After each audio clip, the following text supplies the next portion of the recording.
Walaloo qopheessaan isaa ol-asaffaa mata dureen Koronaa. Dhibee baraa, dhibee hamaa, dugugaa sanyii dhala namaa. Adiin sodaatu, gurraachaan tuffatu, sanyiin filatu, walqixa kan lafaan nama lixu, sanyiin filatu, walqixa kan lafaan nama lixu. Koronaan dhibee abaaramaa, dugugaa sanyii dhala namaa kan akka isaan argine hanga ammaa. Harka keessan sirriitti dhiqachuun, gorsoo ogeessa fayyaa fudhachuun koroonarraa of baraaraa adaraa yaa dhala namaa. Koroonarraa of baraaraa adaraa yaa dhala namaa. Harkaan hin hiixatu yeroo namarra qubatu, miilaan hin tarkaanfatu yeroo nama yaabbatu, sagalee hin qabu iniyyuu akka qawwee.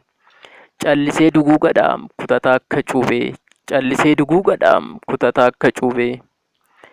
Afaaniin hin dubbatu yeroo garaa namaa lixu, somba namaa fixuun yeroo qaama namaa dhuunfatu, qilleensarra balali'ee namaa namatti daddarbuun lubbuu namaa kan galaafatu, qilleensarra balali'ee namaa namatti daddarbuun lubbuu namaa kan galaafatu. Dhalli namaa osoo qabuu maaliif ol beelessa? Osoo qabuu maaliif ol dheebossa? Osoo qabuu maaliif ol ammeessa? Osoo namummaan ol qixa ta'uu qabeenyaaf dhabeenyaan maaliif ol xiqqeessa? Har'a dhufe kaakunoo koronaan abbaa ol qixxeessa. Inni kalee maallaqatti amanu har'a eenyutti dheessa? Inni kalee maallaqatti amanu har'a eenyutti dheessa?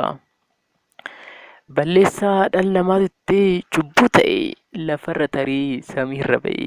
Mee garagalii of ilaali yaa dhala namaa, cubbuu keenyatu koronaa nutti ta'e. Mee garagalii of ilaali yaa dhala namaa, cubbuu keenyatu koronaa nutti ta'e. Kanatu kana fide ilmatu abbaa ergaa dide, dhaloota of jaallattootaan qucaree, qunnaa cubbuutu koronaa nuu safaree, qunnaa cubbuutu koronaa nuu safaree. Qabeenyan ilaaliin qabeenyi fixeessaa dhufee bada akka addeessaa. Dhalli namaa namummaa isaan qabeenya ni dursa, koronaan dhibee yaaddessaa. Iyyaafadhu gargaarii hiyyeessaa, gaarii hojjedhu ofirraa hir'isi cubbuu kee qunnaa cubbuu keessaa. Gaarii hojjedhu ofirraa hir'isi cubbuu kee qunnaa cubbuu keessaa. Koronaa jettee ofii kee mana ho'atti galtee, hiyyeessan balleessin kan mana hin qabnetu jira, kan nyaata hin qabnetu jira.